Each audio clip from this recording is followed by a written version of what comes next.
जय हिंद दोस्तों, स्वागत है आपका सोशियोलॉजी क्लासेस के हमारे यूट्यूब चैनल पे। तो घर में शादी होने के कारण जो है कुछ दिन से वीडियोस नहीं बना पा रहे थे।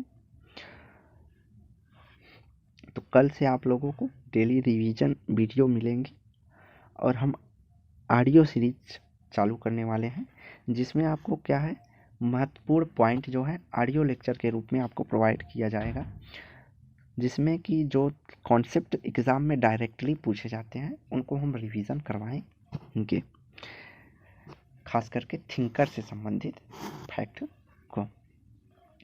तो आज हम यहाँ पे जो चर्चा करने वाले हैं कि किस तरह से आप अपने सब्जेक्ट में जो है अपना नंबर इंक्रीज कर सकते हैं, और एग्ज़ाम के समय आपको कुछ विशेष पॉइंटों का ख्याल रखना पड़ता है। उससे पहले कि आपको रिवीजन कैसे करना है उसकी हम चर्चा यहाँ पे करने वाले हैं।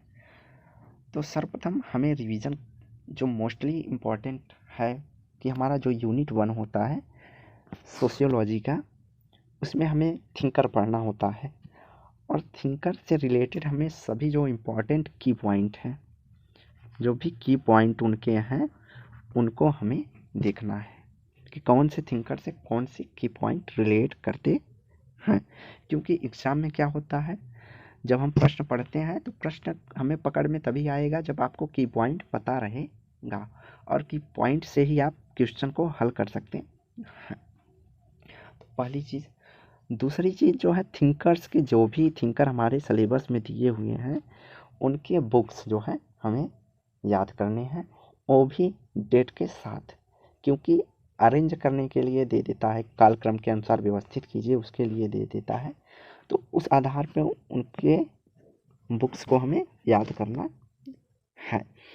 और जो कि नोट में हमें बुक्स में जो है कम ही थिंकर से संबंधित बुक मिलते हैं, लेकिन हमें क्या करना है, गूगल सर्च करके कि प्रत्येक थिंकर की जो बुक्स हैं उन सबको नोट कर लेना है, क्योंकि सभी बुक जो है पूछी जाती हैं।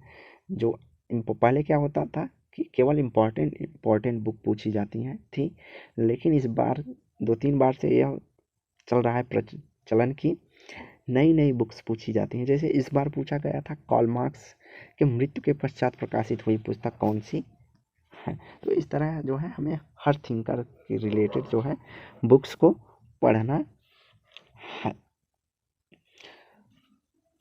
और रिवीजन के पर्पज़ से हमें जो है जो हमारे नोट्स हैं उनको हमें कम से कम 2 बार जो है एग्ज़ाम से पहले 2 से 3 बार रिवीजन करना है। आपके पास जो लिखे हुए नोट्स हैं, आप नए कॉन्सेप्ट पढ़ने के लिए ना जाएं और ना तो किताब इस समय पढ़ें। किताब अगर खोलते हैं तो आप किताब में जो है महत्वपूर्ण फैक्ट अगर आपने मार्किंग की है उसको एक नज़र देख सकते हैं। दूसरी चीज़ें, हमारा जो है 10 नंबर या क्वेश्चन की जो है आरसी आती है।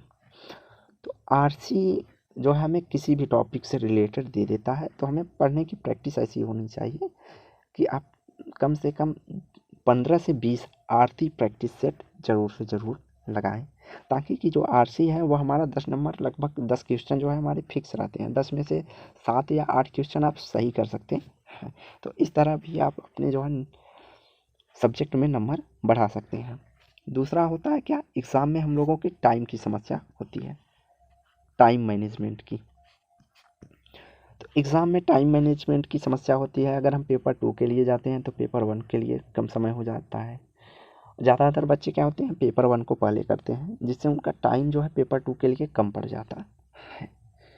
क्योंकि पेपर 1 में क्या होता है कि हमारे कुछ तार्किक प्रश्न दिए होते हैं, कुछ मैथमेटिकल प्रश्न रहते हैं जिसमें हमें हल करने में टाइम लगता है। इसलिए हमारी जो राय है, अगर आप टाइम सेव करना चाहते हैं तो सबसे पहले आप पेपर 2 को हल करें, कि पेपर 2 में आपके कॉन्सेप्ट अच्छे से पढ़े हुए होते हैं।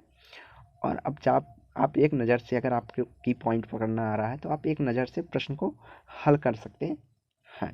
तो इसलिए हमारी राय है, अगर आप पेपर 2 पहले करते हैं तो हमारे हिसाब से आप पेपर 2 पहले करेंगे तो आपको जो है पेपर 1 के लिए लगभग 1.5 घंटे बच जाते हैं। हमें 1.5 घंटे में पेपर 2 कर हो जाता है आराम से। तो आपके पास जो 1.5 घंटे बचते हैं उसमें आप आराम से पेपर 1 को कर सकते हैं। आपका टाइम मैनेजमेंट अच्छी तरह से हो सकता है। मैथ को आप 40 से 30 मिनट दे सकते हैं, और अदर प्रश्न जो है, क्वेश्चन जो है डाटा और मैथ हमारे 40 से 30 मिनट में हो जाएंगे, और अदर जो क्वेश्चन होते हैं बाकी 40 क्वेश्चन उसको हम 40 से 50 मिनट में कर सकते हैं। तो इस तरह हमारा जो है टाइम मैनेजमेंट होता है। तो यह वीडियो जो है केवल पर्पज़ यही था कि आपको रिवीजन कैसे करना है इन सब इसके लिए। तो नोट्स को ज़्यादा से ज़्यादा रिवीजन करें, और मैथ और टीआई के लिए आप प्रैक्टिस कर सकते हैं। हाँ, तो यह वीडियो बस यहीं समाप्त करते हैं। कल से आपको जो है ऑडियो लेक्चर के रूप में प्रत्येक थिंकर्स से संबंधित महत्वपूर्ण फैक्ट को जो है हम देंगे यहाँ पे। तो चैनल को सब्सक्राइब जरूर से कीजिए, वीडियो को लाइक एंड शेयर कीजिए। धन्यवाद।